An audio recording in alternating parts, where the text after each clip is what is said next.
अस्सलाम वालेकुम दोस्तों। उस्मान गाजी को कौन नहीं जानता। उस्मान गाजी एक बहादुर सिपाही और इंसाफ पसंद जंगजू थे। उन्होंने सन 1299 में सल्तनत उस्मानिया की बुनियाद रखी थी, जो तकरीबन 623 सालों तक कायम रही। तो दोस्तों, आज की इस वीडियो में हम सल्तनत उस्मानिया की हिस्ट्री के बारे में ही जानेंगे। तो चलिए अपनी इस वीडियो को स्टार्ट करते हैं।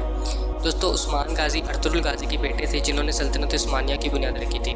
उन्होंने सल्तनत को इतना मजबूत बनाया कि ये सल्तनत 623 सालों तक कायम रही। उस्मान और उरहान की लीडरशिप के अंदर ये सल्तनत काफ़ी आगे बढ़ी। और दोस्तों, सन 1453 में उस्मानिया सल्तनत के 21 साला नौजवान सुल्तान महमद फ़तेह ने कुस्तुनतुनिया को जीत लिया था और हज़ारों सालों से कायम बाज़ंतीन सल्तनत को भी ख़त्म कर दिया था।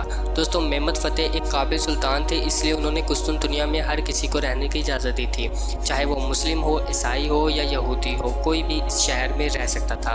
और बाद में कुस्तुनतुनिया का नाम बदल कर इस्तांबुल कर दिया जाता है और इसे उस्मानिया सल्तनत की नई राजधानी भी बना दिया जाता है। लेकिन दोस्तों, उस्मानिया सल्तनत अभी भी अपने अरूज पर नहीं पहुंची थी। दोस्तों, सुल्तान सुलेमान और उनके वालिद सुल्तान सलीम अव्वल के दौर में ये सल्तनत बेहद ताकतवर बन गई।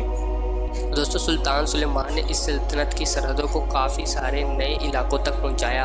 और दोस्तों, सुल्तान सुलेमान के दौर में ये सल्तनत उस वक्त की सबसे बड़ी सुपर पावर बन गई। दोस्तों, ये सल्तनत बेहद बड़ी और ताकतवर थी। इस सल्तनत का एरिया 52 लाख स्क्वायर किलोमीटर था और ये 3 बराए आज़म यानी कि एशिया, यूरोप और अफ्रीका पर फैली हुई थी।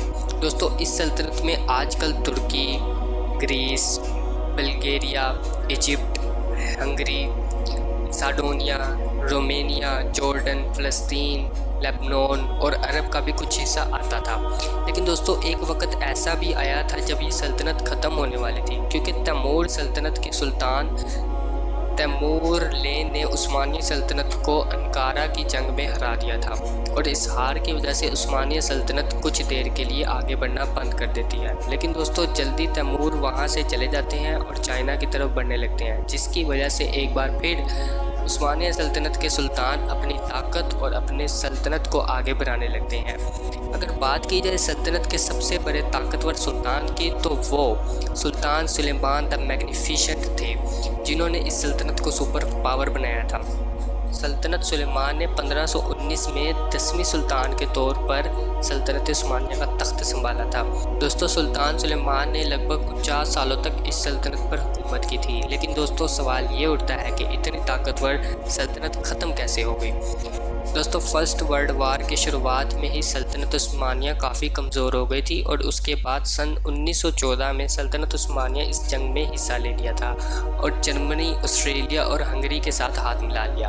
और इस तरह से 623 सालों से कायम अजीम सल्तनत ख़त्म हो जाती है और इस सल्तनत के आखिर सुल्तान महमद 6 थे। तो दोस्तों, अगर आपको इस वीडियो से ज़रा सा भी नॉलेज मिला हो और आपको ये वीडियो अच्छी लगी हो, तो इसको ज़्यादा से ज़्यादा शेयर करें, ताकि हम आपके लिए ऐसी और मज़ेदार वीडियोस ला सकें। तो दोस्तों, मिलते हैं इंशाल्लाह अगली वीडियो में। अभी के लिए हमें इजाज़त दीजिए। अल्लाह हाफिज़, take care and watch my videos.